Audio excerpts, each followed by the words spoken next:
वाला, वो हरहर दत्त ने फारसी और उर्दू दो के लाइसेंस हासिल किए थे गवर्नमेंट से आवाज़ निकालने के लिए, तो वहाँ बहस खत्म हो जाती है। दो ज़बानों में वो रिसाला निकालना चाहते थे और उनको इश्क था उर्दू से। फारसी उस ज़माने में अखबार जो निकलते थे उसका आवाम से कोई ताल्लुक़ नहीं होता था। गवर्नमेंट के जो ऑर्डर्स होते थे, जो ऐलानात होते थे या जो कंपनियों के जो होते थे, उनसे पैसा हासिल करने के लिए फारसी में इश्तिहारात दिए जाते थे और फारसी ही में इश्तिहार चलते थे। वहाँ से बात आप अगर जोड़ें आपके सवाल से, मैं ये समझता हूँ कि उर्दू सहाफ़त का जो इब्तिदाई दौर था, तकरीबन एक सदी का दौर ऐसा है जिसमें ख़ास अशराफ का तबका, पढ़ा लिखा तबका अखबार पढ़ता था, क्योंकि लिटरेसी इतनी कम थी कि आम लोगों तक पहुंचने का तो सवाल ही नहीं पैदा होता था। सिर्फ वो लोग पढ़ते थे जो उतनी अच्छी इल्मियत रखते थे, और उनमें भी बहुत से नहीं पढ़ते थे होंगे।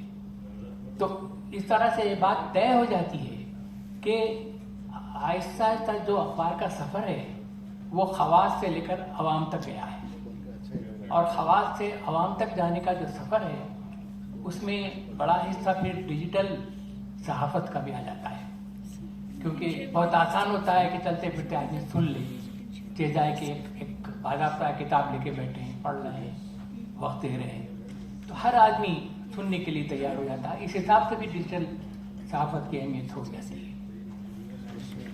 मौलाना आज़ाद, उनकी मादरी ज़बान उर्दू नहीं थी, अरबी उनके जहन में, उनके मिजाज में बैठी हुई थी और उसी तरह से वो चलते थे। बल्कि कहीं मैंने पढ़ा कि उनकी वालदा अगर उर्दू में या हिंदुस्तानी ज़बान में कभी बात होती तो उनके वालिद को टोकते थे कि बच्चों की ज़बान ख़राब कर रहे हैं। तो ये आलम था। इस पस मंज़र से वो आए थे, तो उस पस मंज़र के साथ जब आए हैं तो लाजमी बात थी कि वो उसी तरह की ज़बान लिखते रहे, इनका उन्होंने लिखा भी। लेकिन मुझे ये भी महसूस होता है कि उनको आप 2-3 पीरियड में भी तकसीम कर सकते हैं।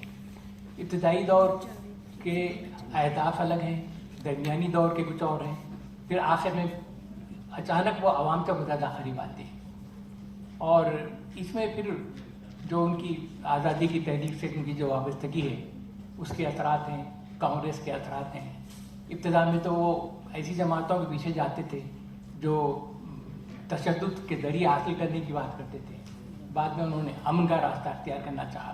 तो बहुत सी चीज़ें हैं। तो एक ही उनके यहाँ बहुत सी तब्दीलियाँ हुई हैं, और उर्दू को उन्होंने बावजूद एक मादरी ज़बान नहीं थी, ये कह दिया था कि ये कौमी ज़बान है, वाहिद कौमी ज़बान है जो सारे हिंदुस्तान को जोड़ती है। ये कहा था उन्होंने, पार्लियामेंट में भी कहा था, और उस कमेटी से उन्होंने इस्तीफा दे दिया था जहाँ उनको इंसल्ट महसूस हो रही थी कि उर्दू के बारे में बड़ी ख़राब बातें कही जा रही हैं और इनको शिद्दत पसंद कहा जा रहा है उर्दू के मामले में। तो ये उनका रवैया था, और उस रवैये में कभी वो एक ख़ास तरह की ज़बान ज़रूर लिख जाते हैं कि जिसे आम आदमी नहीं समझ सकता, लेकिन तकरीरें उनकी उतनी मुश्किल नहीं है।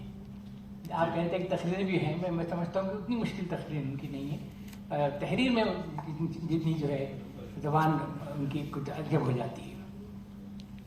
तो इस पूरे सफ़र में मैं ये महसूस करता हूँ कि ज़बान के ताल्लुक़ से कुछ और रवैये भी रहे हैं जिसकी तरफ कोई इशारा नहीं किया जाता। मिसाल के तौर पर अवध पंच को देख लीजिए, उससे मेरा रब्त है इसलिए मैं उसका जिक्र करना चाहूँगा। अवध पंच ने जो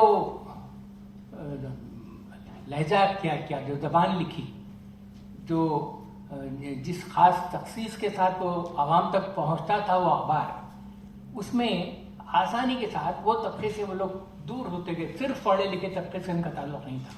आम लोगों को वो अपने तंज़ और मिज़ाज के ज़रिए से खुश करते थे और उनके जहन को बदलते थे। तो ये भी एक ट्रेंड है। तो जो मुख्तलिफ ट्रेंड हमको नज़र आते हैं अदबी, उसमें आप अवध पंच के ट्रेंड को भी नज़रअंदाज नहीं कर सकते कि उन्होंने तंज़ और मिज़ाज को एक बेहतरीन हथियार के तौर पर इस्तेमाल किया। कोई 36 साल ये रिसाला निकला।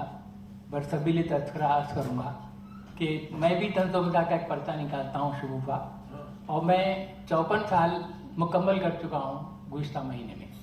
36 साल उन्होंने शाये किए थे। जी, तो अगला सवाल जी जनाब जहांगीर वारसी